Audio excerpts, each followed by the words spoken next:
Welcome to the Hollywood Scholar. I'm Jed Morgan, and I'm a massive Witcher fan. I love the books and I love the games. I played and read them so many times, but that all really started with the love for Witcher 3: The Wild Hunt. And so when it was announced that there was going to be a next gen update finally after years of waiting, I was initially excited because a lot of these are mainly graphical upgrades, and I do enjoy seeing a little bit of a prettier view of the world of the continent. But it also concerned me quite a bit with this announcement because of the current state of the gaming industry and specifically the current state of CD Projekt Red. Recently, they put out a video telegraphing their ESG requirements and their ESG priorities, which has me terrified for the future of the Witcher franchise, the Cyberpunk franchise, and even this next gen upgrade, which is free and it's relatively soon, so maybe it hasn't been quite influenced yet, and maybe it's just graphical. That is what I hope it is. But there was a pre-announcement that said there would be new content involved, and that's what had me terrified. Are they going to be editing stuff to be more progressive? Are they going to be changing storylines? Are they going to be changing models to be more diverse, even though it's, medieval Poland? What are they going to do? What does new content means?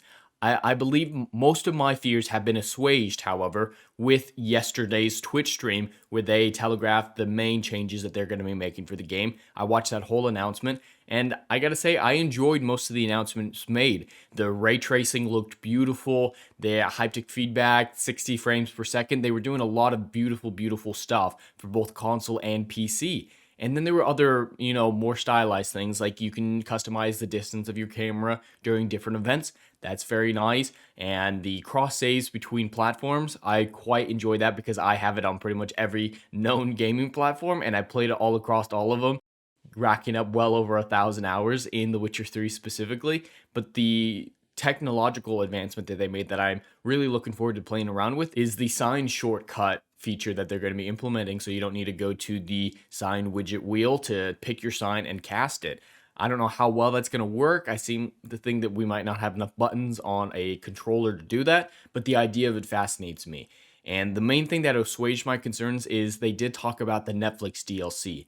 And as a DLC, it is going to be separate apparently. Might need to actually pay for that one, but it's not going to include any model changes like some people originally theorized. It's just going to be armor changes. You're going to be able to find actual, like Geralt TV show Henry Cavill armor, some swords. You can make Jaskier look like Jaskier, and I'll show those in a minute here. But there's actual content, actual storylines, like treasure hunt storylines that go along with it. And so that seems to be the new content that they were referring to. If that's the only new content, I'm all for it because, yeah, that's fine. A side treasure hunt quest is totally fine to add, and I don't think it'll change the game overall. So this really helped assuage a lot of my concerns. We'll have to wait for December 14th to see how much it actually changes. But at this point, I'm willing to allow myself to get a little excited to see the future of this. But we just have the list here. It's a little bit more like map filter. I do like that. You could get rid of some of the question marks when you're not actively looking for them. That I do enjoy. I do go for every single question mark. I 100% the game every time I play it. So I do need those, but they do get a little overwhelming sometimes. And some of these customizations are great. And the big thing that they kept focusing on in that Twitch stream was the fact that there was going to be character choices meta, as in any changes that they make, the audience, the player, can toggle it on and off at will. The player gets to choose how they experience this world in these updates. And I love that. I love putting the power in the player's hands.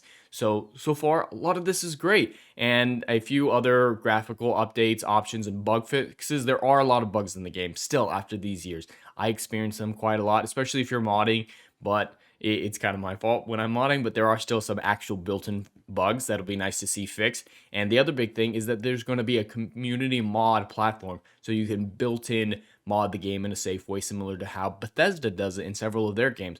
So that's really exciting. For the Netflix DLC, it looks like it's just going to be, some of his Netflix armor that you can wear and get another set of his armor, and they can make Dandelion look like Jaskier, and some other Nilfgaardian armor that looks more accurate to the show, and it all centers around the Devil's Pit, which I spent a lot of time at because it's a great way to rack up certain achievements.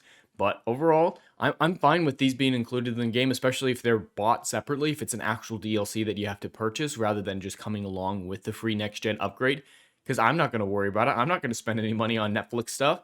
So This isn't concerning to me so far. Nothing that they mention has me scared, besides the announcement of a few weeks ago about their ESG plans. And this is what really has me concerned. If this is the mentality at the company currently, it seems too good to be true that they're coming out with a new addition, a new upgrade for The Witcher 3 without having this type of mentality influence them to such a degree that something will be ruined. I just have it in the back of my mind. Something is going to get ruined with this next gen upgrade. And I'm terrified of that because it looks beautiful. The little trailer that they put out for it looks amazing. The music, everything got me so hyped to get back in the game after only 3 to 6 months since the last time I played it. But it did do its job. This marketing campaign with the Twitch stream and this video got me excited, and I guess that is the sign of an effective marketing release. So at this point, I'm tentatively hopeful, but there's always going to be that little voice in the back of my head that says ESG is at this company, so there will ruin something with the content additions. But we'll have to wait and see for December 14th to see if they really do destroy The Witcher in any substantial way, considering the current state of CD Projekt Red. But anyway, that's all I have for today. I'd love to hear your thoughts in the comments below. Please like, share, and subscribe, and I'll see you in the next video. Anon.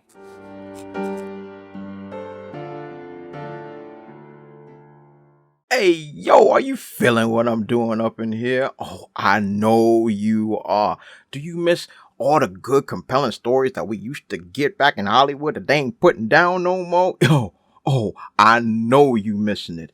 So check out my book series, Odyssey of a Phoenix, a mythological epic about philosophy, morality, and modern-day mental illness issues, baby. Book 1, Down in Flames. Book 2, Apocalypse Then. These are currently on sale. What are you waiting for? Get your hands on them. And we got Book 3, Kill the Dark, is coming down the pipeline. Just wait for all the good stuff that's dropping. You ain't gonna be disappointed, fam.